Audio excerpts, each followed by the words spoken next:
დონალდ ტრამპის ადმინისტრაციამ ოფიციალურად მოიწვია რუსეთის დიქტატორი ვლადიმერ პუტინი დიდი ოცეულის სამიტზე, რომელიც წელს ამერიკის მაიამიში გაიმართება. ამის შესახებ დღეს განაცხადა რუსეთის ფედერაციის საგარეო საქმეთა მინისტრის მოადგილემ ალექსანდრ პანკინმა. მაგრამ მის გარდა ბოლო კვირებში საკმარისი სიგნალები იყო იმის შესახებ, რომ ტრამპმა რეალურად შეიძლება გადადგას ასეთი ნაბიჯი.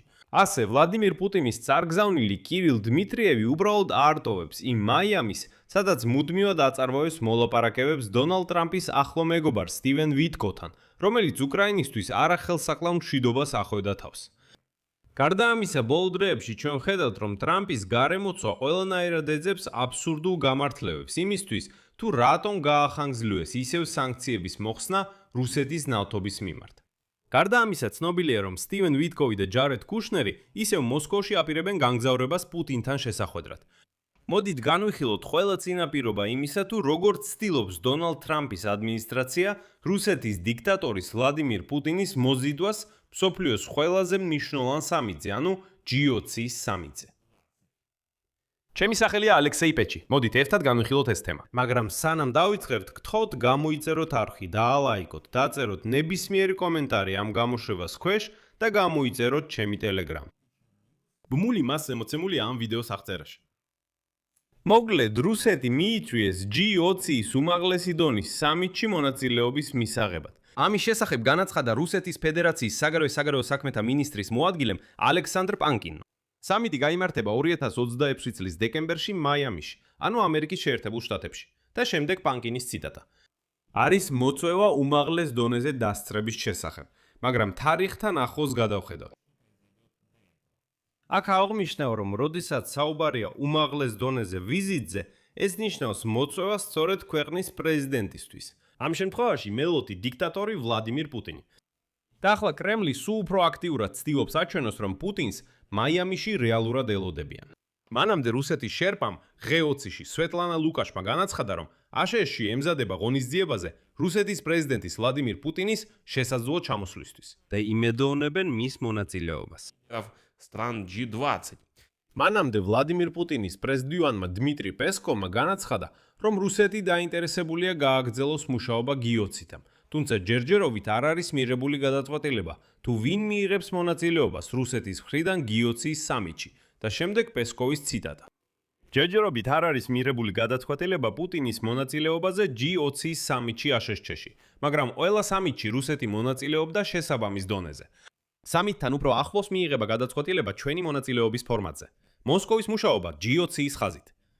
აქვე აღნიშნავ, რომ ბოლოს ვლადიმერ პუტინი პირადად მონაწილეობდა G20-ის სამიტში იაპონიაში შორეულ 2019 წელს. 2022, 2023 და 2024 წლებში რუსეთის დელეგაციას ხელმძღვანელობდა საგარეო საქმეთა მინისტრი სერგეი ლავროვი. 2025 წელს რუსეთს წარმოადგენდა ადმინისტრაციის ხელმძღვანელის მოადგილე, რუსეთის ფედერაციის პრეზიდენტის ადმინისტრაციის წარმომადგენელი მაქსიმ ორეშკინი. რაც შეეხება ვლადიმერ პუტინს, ბოდიში, მაგრამ უბრალოდ ეშინია თავისი ბუნკერიდან გამოყოფის. ეს არის მშიშარა ნაძირალა, რომელსაც მართლა ეშინია ხალხში გამოჩენის. საქმე იმაშია, რომ გასულ წელს G20-ის სამიტი საერთოდ სამხრეთ აფრიკაში ტარდებოდა. ჰიპოთეტურად ვლადიმერ პუტინი პირადადაც კი შეიძლებოდა წასულიყო იქ, მაგრამ შეეშინდა, რომ დააკავებდნენ საერთაშორისო სისხლის სამართლის სასამართლოს მიერ გაცემული ორდერის საფუძველზე, რომელიც უკრაინის წინააღმდეგ მისი სისხლიანი დანაშაულისთვის გაიცა. და უკრაინელი ხალხის წინააღმდეგ, მათ შორის უკრაინელი ბავშვების გატაცებისთვისაც. მაგრამ ამჯერად დონალდ ტრამპს ნამდვილად შეუძლია მაიამიში ვლადიმერ პუტინისთვის გრანდიოზული დახვედრა მოაწყოს. იმიტომ რომ აშშ-ში არ არის საერთაშორისო სისხლის სამართლის სასამართლოს წევრი, რადგან არ აქვს რატიფიცირებული რომის სტატუტი, ხოლო 2002 წელს ოფიციალურად გაიწვია თავისი ხელმოწერა მასზე. ვაშინგტონი პრინციპულად არ აღიარებს საერთაშორისო სისხლის სამართლის სასამართლოს იურისდიქციას თავისი მოქალაქეებისა და სამხედროების მიმართ, რადგან ეშინია პოლიტიკურად მოტივირებული დევნის და აქტიურად ეწინააღმდეგება ამ სასამართლოს გამოძიებებს. საკითხავია, აღიარებს თუ არა დონალდ ტრამპი იურისდიქციას. სწორედ ამიტომ ეს გამელოტებული გაუგებრობა თავისუფლად მოქმედებს სისხლის სამართლის სასამართლოსგან. წინა წელსაც კი კრემლი შესანიშნავად ხვდება, როგორ უნდა განაწყოს დონალდ ტრამპი ევროპის წინააღმდეგ და როგორ უნდა გაერთიანდეს მასთან. ბოლო დღეებში, როგორც იცით, რუსეთი აქტიურად აცხადებს, რომ სწორედ ევროპა დიდი ომისთვის ემზადება. ხოლო დონალდ ტრამპი ყველანაირად ცდილობს დაუპირისპირდეს ევროპის საომარ განწყობებს. მაგალითად, შოიგუ ეს არის რუსეთის ყოფილი თავდაცვის მინისტრი, ხოლო ახლა რუსეთის ფედერაციის უშიშროების საბჭოს მდივანია. მან წინა დღეს გააფრთხილა ფინეთი და ბალტიის ქვეყნები, რომ რუსეთმა შეიძლება მათზე თავდასხმა განახორციელოს.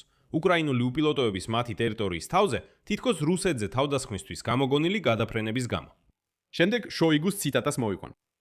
ბოლო დროს გახშირდა შემთხვევები, როდესაც ფინეთისა და იმ ქვეყნების გავლით, რომელსაც რუსეთში გაუნათლებლები პრიბალტიკას ეძახიან, თუმცა სწორად ბალტიის ქვეყნებია, უკრაინული უპილოტოებით რუსეთზე დართმები ხორციელდება. შედეგად ზარალს იღებენ მშვიდობიანი ადამიანები. მნიშვნელოვანი ზიანი ადგება სამოქალაქო ინფრასტრუქტურას. ეს შეიძლება ორ შემთხვევაში ხდებოდეს.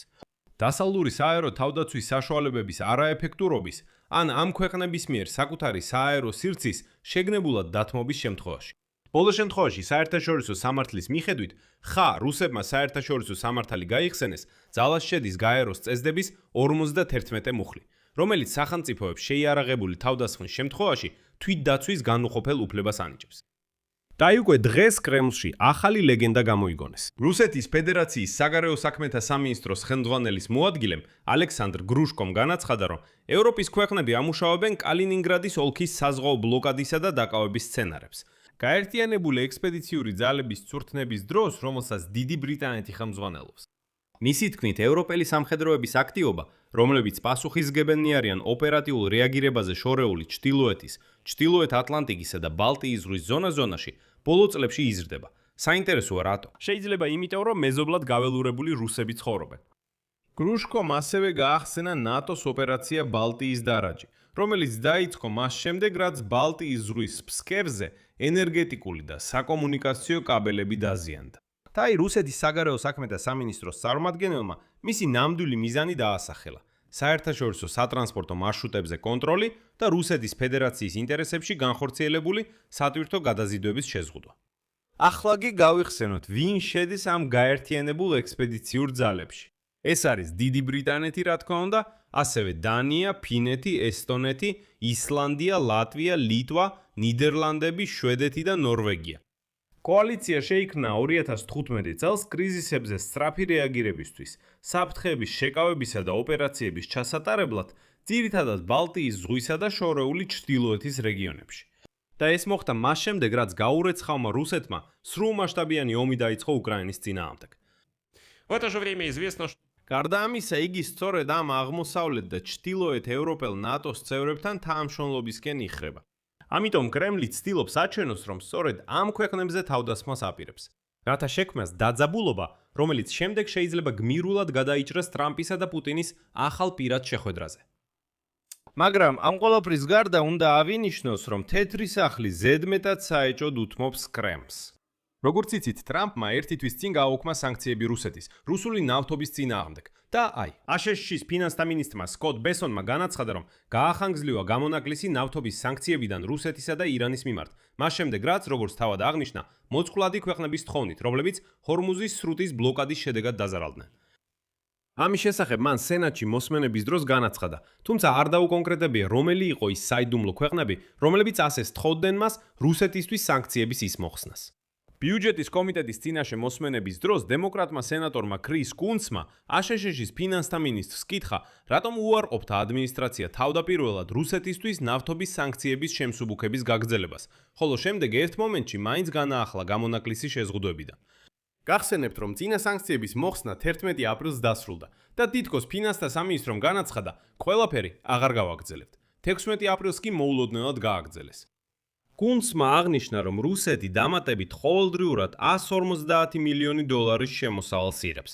და ეს ფული არ იხარჯება მხოლოდ უკრაინელების მკვლელობაზე, არამედ რუსეთი ამ შემოსავლებს იყენებს ირანის დასახმარებლად დრონებითა და სადაზვერო მონაცემებით, რათა უკვე ამერიკელი სამხედროების მოკლა შეძლოს. და ამ ყველაფერზე აშშ-ის ფინანსთა მინისტრმა აღიარა, რომ კი, რუსეთმა მიიღო სარგებელი სანქციების მოხსნის შედეგად. თუმცა მანამდე შეგახსენებთ, ეს იგივე ბესონი აცხადებდა, რომ არა, ნუ იფიქრებთ, ჩვენ რა თქმა უნდა მოუხსენით სანქციები, მაგრამ რუსეთი მაინც ვერაფერს გამოიმუშავებსო. ამავე დროს მან განაცხადა, რომ ამის გარეშე მსოფლიო ნავთობის ფასები უკვე 150 დოლარი იქნებოდა ბარელზე, ნაცვლად 100-ისა. ამიტომ თითქოს ამით ამერიკელმა მომხმარებლებმა ისარგებლეს. ასევე ბესონის თქმით, აშშ-მ გადაწყვიტა კვლავ შეამსუბუქოს სანქციები რუსეთისა და ირანის მიმართ, რადგან რაღაც 10 ქვეყანა მიმართა, რომლებიც დაზარალდნენ ენერგორესურსებზე მსოფლიო ფასების ზრდის გამო. მან დაამატა, რომ ვაშინგტონს ასეთი გადაწყვეტილების მიღება არ ქონდა დაგეგმილი, მაგრამ დონალდ ტრამპს ძალიან სთხოვდნენ. რაღაც 10 ქვეყანა და ტრამპმა თქვა: "აბა რა ვქნა რა, მე რა თქმა უნდა არ მინდა სანქციების მოხსნა რუსეთის წინააღმდეგ, მაგრამ აი მთხოვენ, აბა რა გავაკეთო?" და შემდეგ მოვიყვან ციტატას სკოტ ბესონტისგან. წინა კვირა იყო მსოფლიო ბანკისა და საერთაშორისო სავალუტო ფონდის კვირა და 4 შაბათს დარწმუნებული ვიყავი, რომ ამას არ გავაკეთებდით. ანუ სანქციების მოხსნის გაგრძელებას არ დავთანხმდებოდით. მაგრამ ჩემთან მოვიდნენ 10-ზე მეტი ქვეყნის წარმომადგენლები, რომლებიც ენერგეტიკის თვალსაზრისით ყველაზე მოწყვლადები და ღარიბები არიან. და სწორედ მათ გთხოვეს, რომ გაგვეხანგრძლივებინა ამ სანქციების მოხსნა. კითხვაზე, რომელი ქვეყნები იყვნენ ესენი, ბესონტმა რატომღაც არ უპასუხა. ამიტომ შემიძლია ვივარაუდო, რომ ბესონტს ამის თაობაზე არავის უთხოვია. ეს არის სრულიად გამონაკლისი გადაწყვეტილება დონალდ ტრამპის ადმინისტრაციის მხრიდან. აქ წერტილებს დავსვამ. თქვენი აზრი და დასკვნები დაწერეთ კომენტარებში ამ გამოშვების ქვეშ. გამოიწერეთ არხი, დააწექით ზარს და არ დაგავიწყდეთ ლაიკის დაჭერა. თუ გსურთ ამ YouTube არხის მუშაობის მხარდაჭერა, ამის გაკეთება შეგიძლიათ ფინანსურად ნებისმიერი დონატის საშუალებით, ბმულებითა და რეკვიზიტებით, რომლებიც მითითებულია ამ ვიდეოს აღწერაში, ან ეკრანზე მოცემული QR კოდის საშუალებით. მადლობელი ვიქნები თქვენი ნებისმიერი მხარდაჭერისთვის. ამით დასრულდა. იზრუნეთ საკუთარ თავზე. ყველას მშვიდობით.